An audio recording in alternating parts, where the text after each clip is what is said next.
प्यारे बच्चों, अस्सलाम अलैकुम। मैं हूं अंकल इस्लाम और अब के लिए लाया हूं आसान सा एक सवाल।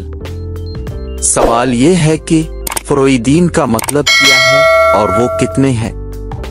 जिन्हें जवाब आता है वो जल्दी से कमेंट करें और जिन्हें नहीं आता वो जवाब के लिए इंतजार करें।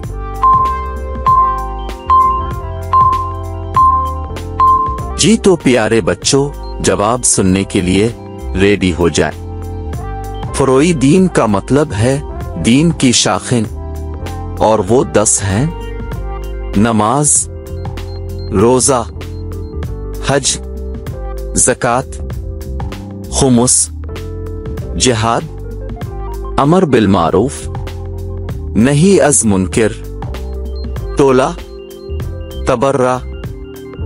अगले सवाल के लिए चैनल को सब्सक्राइब करें और वीडियो को लाइक करें और कमेंट में बताएं कि नमाज का मतलब क्या है।